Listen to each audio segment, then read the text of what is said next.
Hi, everybody. Welcome to Community Conversations in this very strange format.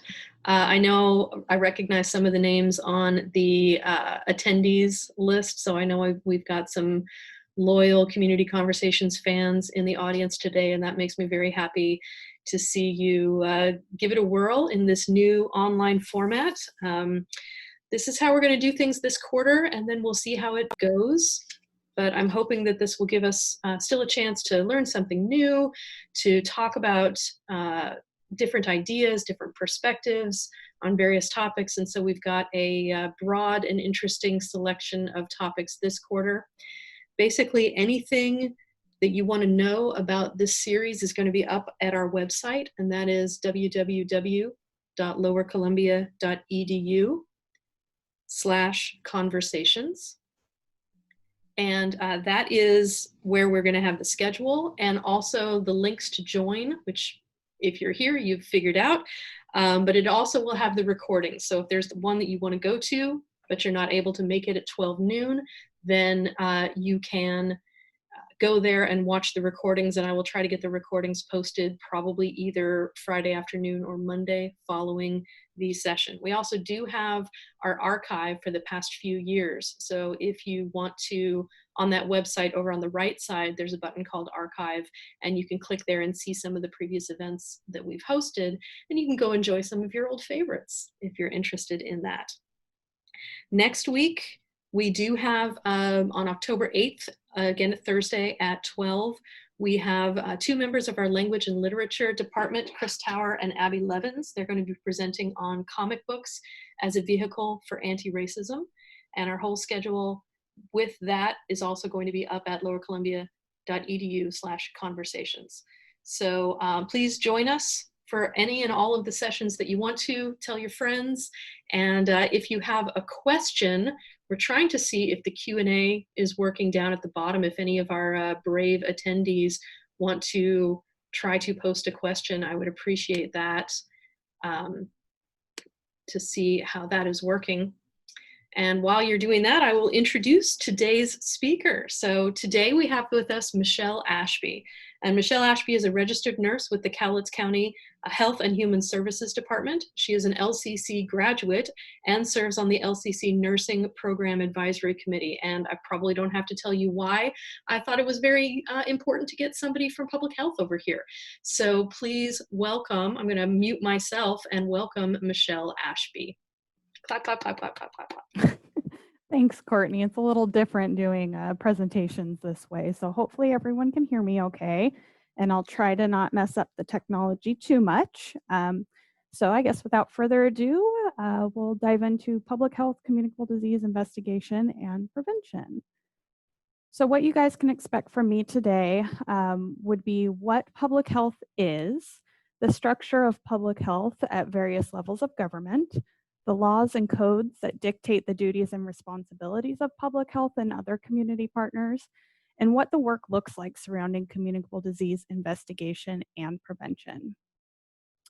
So what is public health? If you ask Google, public health has been defined as the science and art of preventing disease, prolonging life, and improving quality of life through organized efforts and informed choices of society, organizations, communities, and individuals. As you can see from the word cloud, there are a lot of terms used to describe public health, but the easiest way I have found to define public health would be the services needed in a community that would not be easy for another entity to do. These services are often referred to as foundational public health services. Since public health covers such a broad range of services, the focus of this presentation will be on communicable disease investigations and, of course, prevention. So public health structure, as you can imagine, there's a lot of levels to it, all the way from the national or federal level on down to the local level, which is what I work at here with Cowlitz County Health and Human Services. So in the following slides, I will cover each level in more detail. And starting with the federal level of public health, we have the United States Department of Health and Human Services. And a lot of the slides I did put either a hyperlink like on this one in the bottom left corner, or if I'm referring to something that's a written law or code, I will put that specific law or code also in the bottom left corner. So the federal level of public health consists of the U.S. Department of Health and Human Services, which has several agencies all related to public health in one aspect or another. The CDC, or Centers for Disease Control and Prevention, is what guides most of the communicable disease work done at the local level. But the Health Resources and Services Administration, or HRSA, also plays an important role as they offer a program called 340B that makes important drugs like antibiotics to treat STDs and other medications used to treat tuberculosis available at an affordable cost to make sure that treatment is accessible.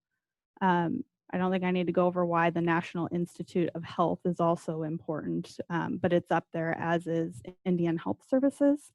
Um, our department works closely with the Cowlitz Indian tribe at the local level. So the State Board of Health has two primary roles. It's to serve as a forum for public health policy development and adopts rules and standards for public health issues, which may become Washington Administrative Codes, or WACs. What this means for notifiable conditions, it allows them to adopt rules for prevention and control of infectious and non-infectious disease, which can include the use of isolation and quarantine. There are 10 members that serve on the State Board of Health. 4 of them are experienced in health and sanitation, and 1 of them will be from a tribe. There's 1 elected city official who is a member of a local board of health, 1 elected county official member, also of a local board of health, 1 local health officer, 2 consumers, and 1 Department of Health secretary designee. Their process, like the local one, requires public hearings. So the state level Department of Health, or Washington Department of Health here, was created July 1st of 1989 and was formerly a part of the State Department of Social and Health Services, or DSHS, but they figured out that the public health priorities were lost in the larger super agency, and the legislator decided to create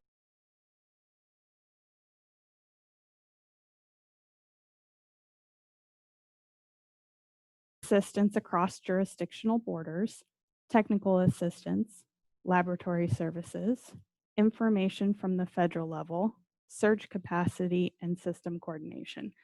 As you can imagine, with Cowlitz County being relatively close to Oregon, there are definitely some times when coordinating not just across county borders in the same state, but even crossing state borders is important.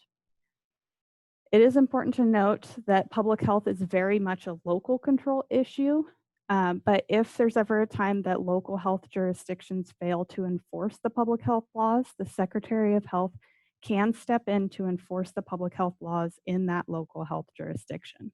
This means the Secretary of Health shall enforce the public health laws of the state and the rules and regulations by the Department or Board of Health in local matters when in its opinion an emergency exists and the local Board of Health has failed to act with sufficient promptness or efficiency, or is unable for reasons beyond its control to act, or when no local board has been established. And all expenses incurred can be invoiced to the responsible party. So at the local level, we have the local Board of Health. Their jurisdiction is all cities and towns and unincorporated areas. For us, it's Cowlitz County. Their powers and duties include enforcing state public health statutes, rules, and regulations, supervising health and sanitary measures to protect health, enacting local rules to preserve, promote, and improve public health and provide enforcement thereof, control and prevent dangerous or infectious disease, prevent and control nuisances detrimental to public health, make required reports to the State Board of Health, and establish fee schedules for issuing or renewing licenses or permits authorized by law and rules of the State Board of Health. But those fees are not allowed to exceed the actual cost of providing services. There are 4 of those powers and duties that have a little star by them because they're not actually carried out by the local Board of Health. It's done through an administrator or a health officer. The Board of Health has supervision over all matters pertaining to the preservation of life and health of the people within its jurisdiction. Thus, the Board of Health is the top local public health officials for the county.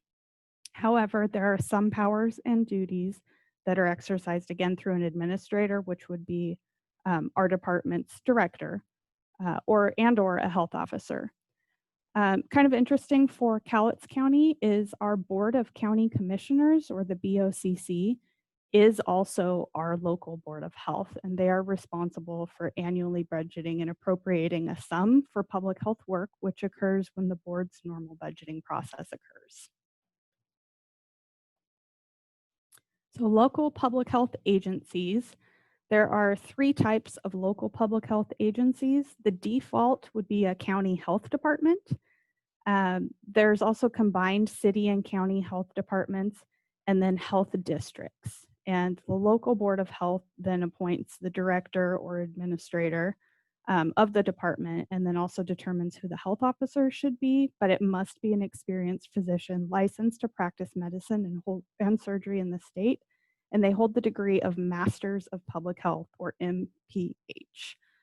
In Washington, there are 35 local health jurisdictions, and each county's Board of Health has the authority to make the decision about being a county health department. County public health departments, in Washington, there are 23 counties that operate as a health department. And then Cowlitz County currently actually has 2 health officers, a primary health officer, which some of you may be familiar with, Dr. Alan Melnick. And then we recently got a deputy health officer, which is Dr. Steve Kreger. Together, they cover 5 counties in Southwest Washington, which includes Clark, Cowlitz, Skamania, Wahkiakum, and most recently Pacific County. Combined city-county health departments in Washington is any city with 100,000 or more for the population, and the county in which that city is located can create a combined city-county health department. 2 such health departments exist in Washington: Public Health Seattle-King County, and then Tacoma-Pierce County has their health district.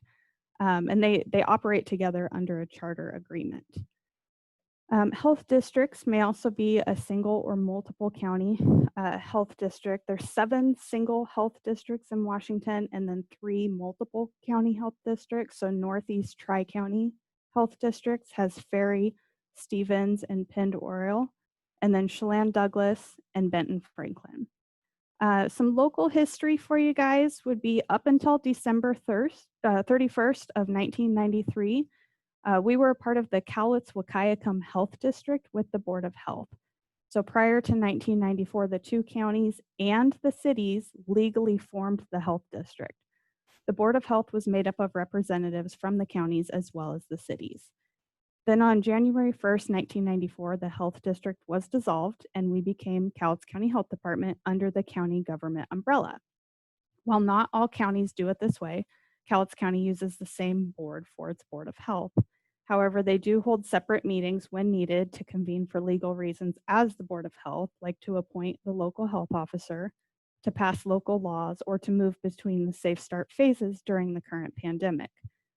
Because of the close relationship between the health department and Health and Human Services, or social services, over time the 2 became one, so we are now Cowlitz County Health and Human Services. And then I put on this slide the different logos that we've had over time, with the bottom right logo being our current logo.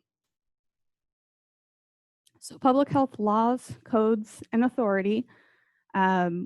We've got a few different Washington administrative codes that cover communicable disease and certain other diseases, notifiable conditions in general, and then contagious diseases and how it relates to schools and child care centers. So healthcare provider duties. All healthcare providers in Washington state have certain laws that they have to follow as well. There's quite a few referenced on the bottom of this slide. So within the specified time frame, healthcare providers must notify local health departments where the patient resides, or if residency cannot be determined, they must notify the local health department of any confirmed or suspected cases of notifiable conditions. Healthcare providers must cooperate with public health authorities during investigation of confirmed or suspected notifiable conditions or other communicable diseases. Healthcare providers must provide adequate and understandable instruction in disease control measures to each patient who has been diagnosed with a communicable disease and to those that they may have exposed. And with TB specifically, there are special considerations around active tuberculosis patients, including if they're hospitalized when they're discharged. And there must be a plan in place to ensure that appropriate outpatient arrangements are made for medication follow-up. So before a tuberculosis patient gets discharged from the hospital and more or less released back to their community, the provider will work with us, mainly our health officer, to ensure that a plan's in place that they continue their medications. Health officer responsibilities and duties. They have a lot of duties, but some of the main ones include establishing with local entities, so that's providers, facilities, emergency management, law enforcement, etc. Plans, policies, and procedures for instituting emergency measures necessary to prevent the spread of communicable disease or contamination. Health officers conduct investigations, or rather oversee them, institute disease control measures based on standard CDC guidance, which can include medical examination, testing, counseling, treatment, vaccinations, isolation, quarantine, vector control, condemnation of food supplies, inspection, and closure of facilities. There's a bunch of other measures that, if they deem necessary based on his or her professional judgment and current standards of practice and the best available medical and scientific information. So again, the WACs are referenced at the bottom of the slide. And then there's a whole bunch of other laws that pertain to other entities, so laboratory directors, healthcare facilities, there's even one that's of others, so responsibilities and duties of others, veterinarians, food service establishments, child daycare centers, schools, the general public. So all of these exist to ensure the safety and well-being of the public. And so veterinarians, the biggest interaction we have with them would be if somebody reports they were bit by an animal. We work closely with the veterinarian to try and figure out, what kind of animal. Was it a provoked attack? Is there a chance that they have rabies? So to try and make sure that whoever was bit gets the appropriate and timely care that they need. So notifiable conditions. I will speak specifically to Washington State, although I recognize that with us being so close to Oregon, there might be some Oregon people tuned in. There are a lot of similarities, but these slides are specific to Washington. So there are over 100 notifiable conditions for Washington State, and some commonly reported conditions in Cowlitz County include animal bites, which, as you can imagine, are seasonal, more likely for people to be outside. In the summer months means we get a lot more animal bite calls during the warmer months. And animal bites themselves are reportable when suspected rabies exposure, or if there's even a question about it. Campylobacterosis, or just campy, is also another seasonal one. Hepatitis, mostly B and C. Pertussis, or whooping cough, also seasonal, more so for the colder months. Salmonellosis, also another seasonal one. STDs, pretty common year-round. Chlamydia, gonorrhea, herpes, and yes, syphilis is still around. And then outbreaks of foodborne, influenza, etc. And there are some conditions that one single case of it may not be reportable, but when it turns into an outbreak, that outbreak then becomes reportable.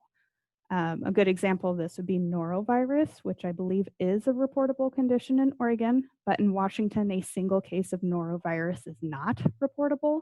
However, if that norovirus has a chance to be linked to an outbreak, then we would get involved to try and see if there was maybe improper food handling that happened, and did that improper food handling happen at a restaurant? So we try and make sure that the food safety is involved.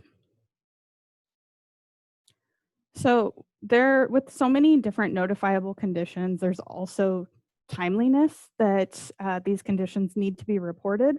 So DOH created PDFs that are available at the link at the bottom of the slide that kind of give you an idea based on whoever the target audience is, whether it's healthcare providers, healthcare facilities, local public health, or laboratories, which conditions are notifiable and in what time frame. Um, they serve as a quick reference to get a good idea of, are they immediately notifiable? Does a phone call need to happen within 24 hours, within 3 business days, within 7 business days? And then there are some conditions that while they're notifiable, they're not super urgent, so they may only need to be reported on a monthly basis. So communicable disease investigations and prevention.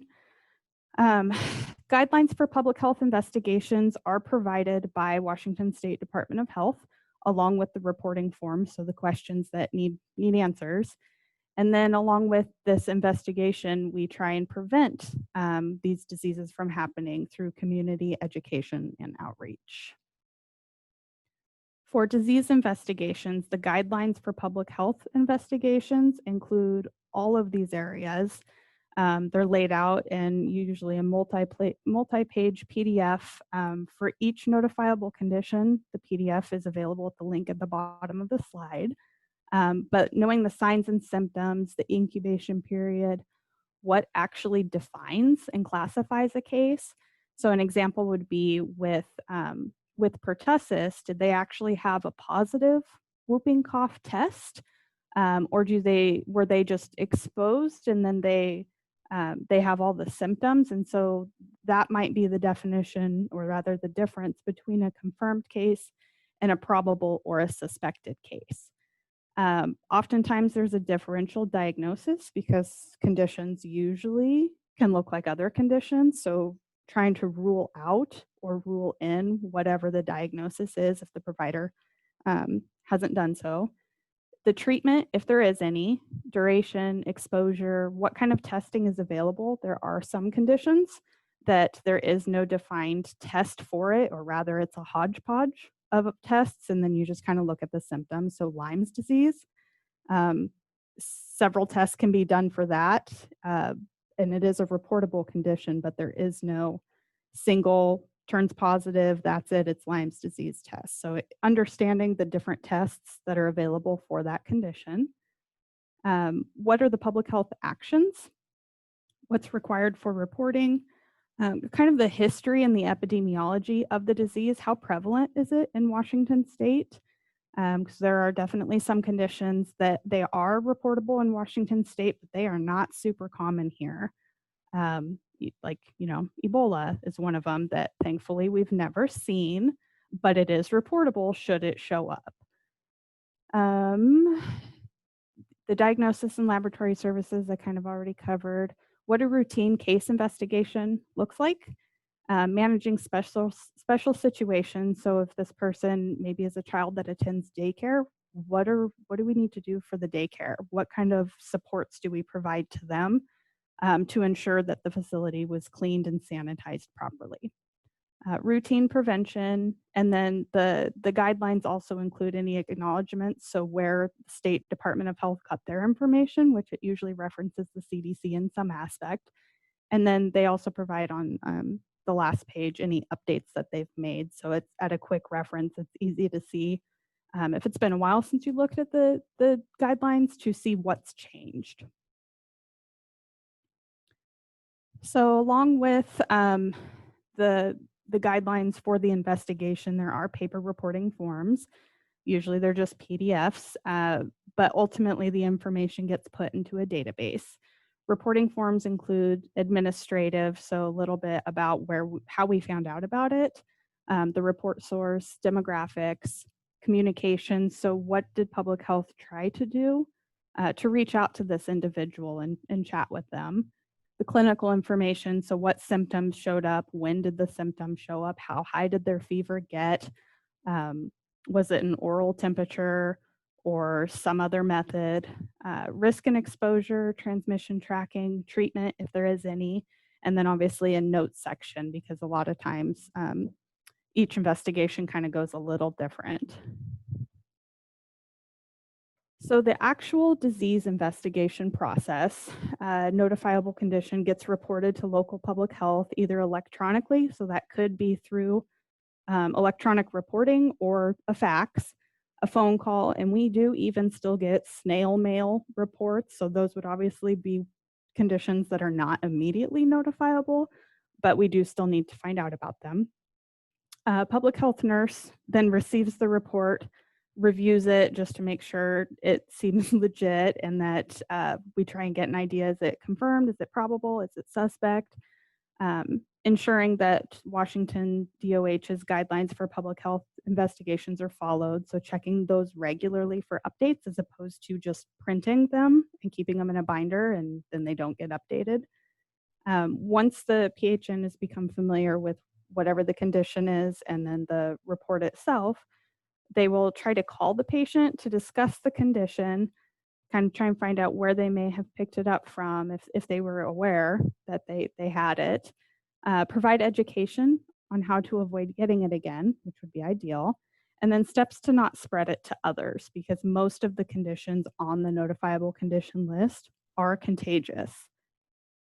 Once the investigation's complete, a report's then sent to Washington State Department of Health for disease tracking purposes. So that's when they can identify, are the STD rates going up or down? Like what's being done to prevent it and is it working? So disease prevention is also kind of important. So we do that two different ways, community education and community outreach. So the education consists of trying to educate people, even just one-on-one during the public health investigations, which I kind of went over on the last slide. But then we have other programs, and this is just a handful of them, but the Tobacco and Vapor Product Prevention Program, which is geared towards youth to try and prevent them from initiating use. STD prevention, which goes mainly to high school students, but we do some social media. Immunizations, mostly with community partners to see what they need to be able to try and promote immunizations within their clinics and if they're having any difficulties. And then community outreach, whether it's virtual or through social media, or like what we're doing now, because this is a whole new spin on outreach efforts.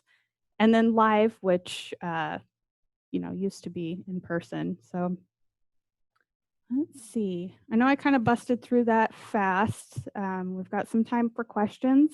I will do my best to answer any questions that come through, but if I do have questions, or if somebody does have a question that I can't answer, please send an email to the Ask Cowlitz Health email address, and then your question can be forwarded to the person that is best suited to answer that for you. Clap, clap, clap, clap, clap, clap, clap, clap. Thank you, Michelle.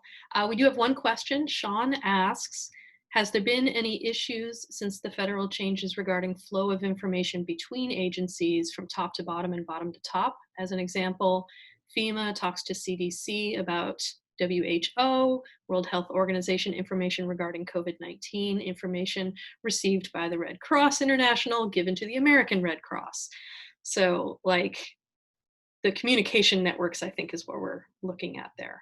Yeah. So I guess in specific reference to COVID, as everyone is well aware, in the beginning, information was just being pumped out left and right. And as soon as you saw whatever the information was, it was probably outdated because somewhere higher up on the food chain, somebody had already made a change. And so in the beginning, it was darn near impossible to stay perfectly up to speed with whatever that information is. The the the changeover in this new information with regards to COVID has slowed down quite a bit, thankfully. So now we are able to keep up with it.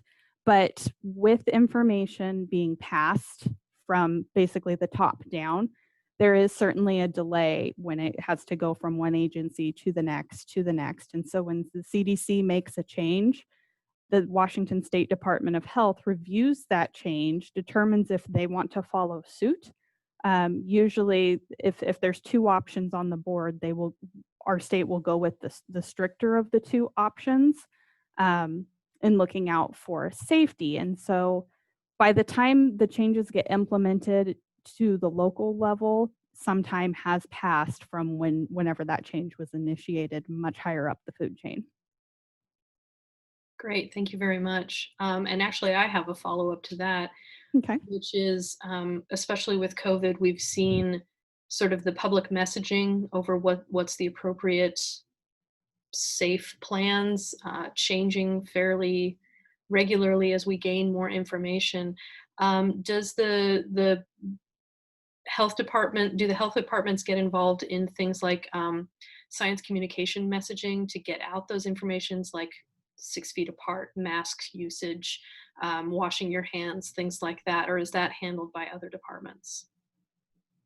Are you asking if our department has something to do with that or just the local level in general? Local level in general, or is that done more at the state level? Messaging in and of itself certainly has a place at the local level, but or excuse me, the state level. But if there's something specific that a health officer or well, in our case, one of the health officers thinks is not being worded well or not enough attention's being paid to it, then the local level can also certainly try and increase the amount of information that's being shared. Our department specifically does not currently have a communications specialist. So I think that really hindered the amount of information we've been able to share. Um, most honestly, most of the information that's out there, people get off social media. And for anyone who may have looked, Cowlitz County Health and Human Services currently only has a Facebook account. Well, people aren't just on Facebook. So trying to make sure that we are offering information on many platforms is certainly a goal that we've recognized needs to be addressed. And so we're in the process right now of looking to hire a communications specialist to help increase the messaging at a local level and ensuring that um, it's in the format that people need it, which does include multiple languages because we have quite a few languages spoken here in Cowlitz. Very good. Okay, we have another question coming in. Are people with COVID-19 required to give you their information? And does anyone refuse to work with the health department if they have a disease like COVID-19? Yeah, so when we receive the report, say of COVID or any other notifiable condition, we do attempt to reach out to the individual. Uh, we make up to 3 or more phone attempts to get a hold of someone. And if we're not successful, and if we happen to have their mailing address, which we usually do, then we'll send a letter asking them, just saying, hey, we've been trying to get in touch with you about a recent lab result. Please give us a call. So there are people that we are not able to talk to. The ones that we are able to talk to, if they answered their phone, that's great. We try our best to make them comfortable during the interview because some of these questions, as you can imagine, with like an STD investigation, the questions can get real personal real fast. So trying to make people comfortable while recognizing it is the government asking these questions. We do come across people who are not so eager to share information with us, and that is their right. It does hinder then what we are able to figure out as far as where transmission is happening in the community for whatever the condition is. And so, but yeah, there's nothing that says people are required to talk to us. It is optional. Thank you very much. Mhm. Next question is, how does contact tracing work? So we actually have, I think, an entire document on our website that covers that. But the short version is when we are notified of somebody who has tested positive, then we call that person, and assuming we are able to talk to them, we ask them to share with us the names and contact information, even if it's just a phone number, of the individuals that they have been around while we think that they were contagious. And so when they give us that contact information, which not every person does, but when we do get that information, then we attempt to reach out to those contacts and while keeping in mind patient confidentiality, because not every patient is wanting their name released, by keeping in mind where the exposure may have happened without naming somebody, then we will reach out to them, ask, were you in this location at this time? Yes. Okay. Well, then we believe you have been exposed. And then we just go through the steps from there. But our website um, does have this in more detail if you're wanting more detail. Thank you. That is kind of that fine line of, the common good versus individual privacy or rights that has long been the issue behind a lot of public health measures. And, it's never, Certainly. yeah. Next question. This is from Dave. Dave asks, does health department ever work on programs around biking and walking as a preventative measure, obesity, diabetes, et cetera? For example, encouraging bike lanes and kids walking and biking to school, et cetera. If not right now, is there a suggestion for how to get started if it is in your scope of responsibilities? Excellent question. So with chronic disease prevention, so not communicable, not contagious, but with chronic disease prevention, we used to have they were called healthy community specialists, and that was their role, was to look for like the safe routes to school and biking areas. There was like Six Rivers Trail. Though that was their entire job, was to try and mitigate chronic disease. There were 4 positions held in our department, and as each person vacated those positions over time, the request to have those positions refilled was not approved. So we are hopeful that in the future we will get to have those positions back with us. That is certainly work that is needed in our county, but at this time we do not have staff members who are able to work on that full time. Okay, thank you.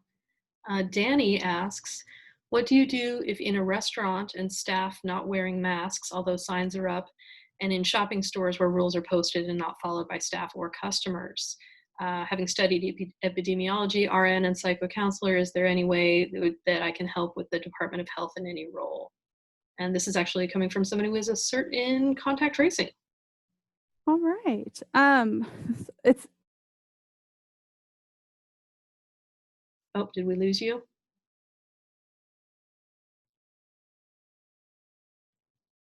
to email the Ask Cowlitz Health email address, and then perhaps we can talk more Just a about moment, it. Michelle, you cut out there for a minute. Could you repeat what you just said? Sorry. Okay, can you hear me now? Yes.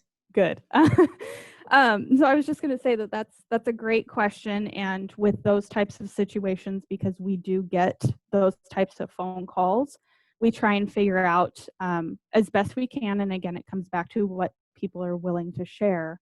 But what's the whole picture? Can we get the whole picture? What is the reason behind whatever is being observed? And is there something that we can do to assist? So trying to figure out why the issue is occurring, and then figure out what the best approach is. So for the individual who asked that question, if you would like, you could email the Ask Cowlitz Health email address, and then maybe we could talk more a little bit later.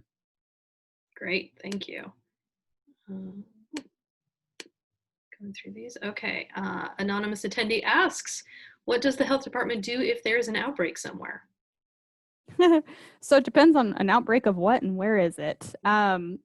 If you want to ask a little bit more specific of a question, I might be able to give you a little bit more specific of an answer.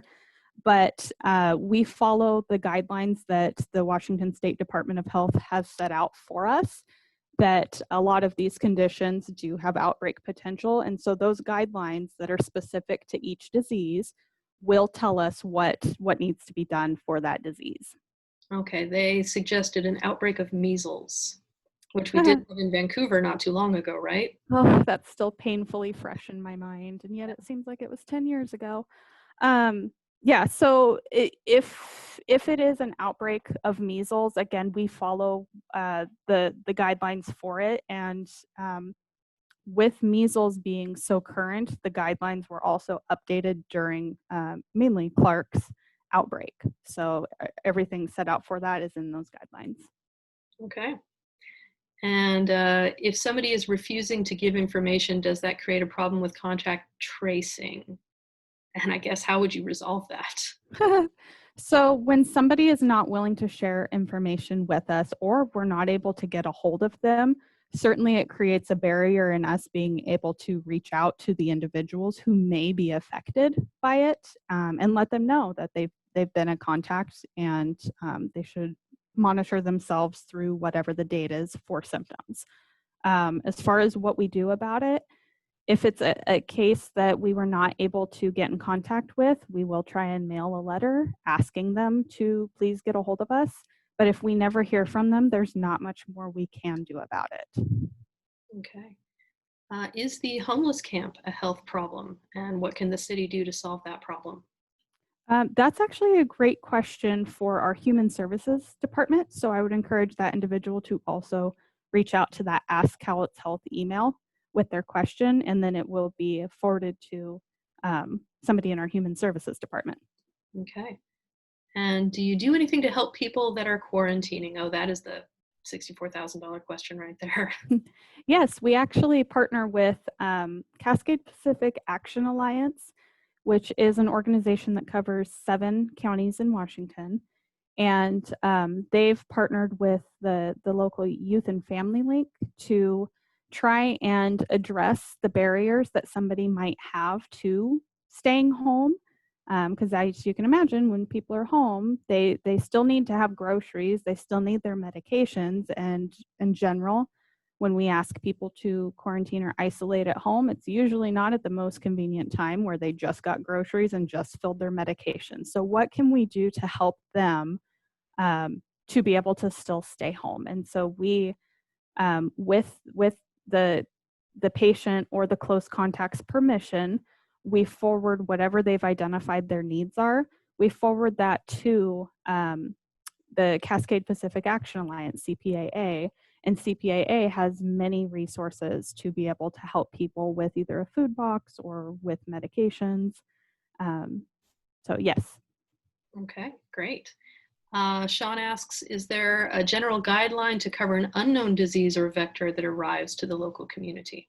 Excellent question. Yes. So on the Notifiable Conditions page, there is one that is kind of a catch-all for everything, whether it's an outbreak of something that's not immediately known. And then there's also like a little section for rare disease of public health significance. And so the ones that are not super common, but can still happen. And so anything that has outbreak potential and people are clearly getting sick from it is something that we would want to know about. Okay. And then this seems like a nice place to wrap it up here. We have a thank you. Thank you for the work you do at the health department. I don't think people have any idea how tough the work can be.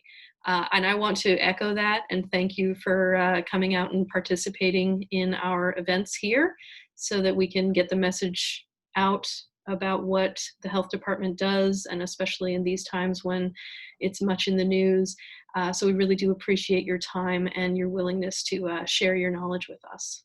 Yeah, it's often said that if public health is really doing their job well, most people don't know about us. And I feel like a pandemic might be an exception to that. But for day-to-day operations, most people don't know what's going on if we're doing it well. Okay.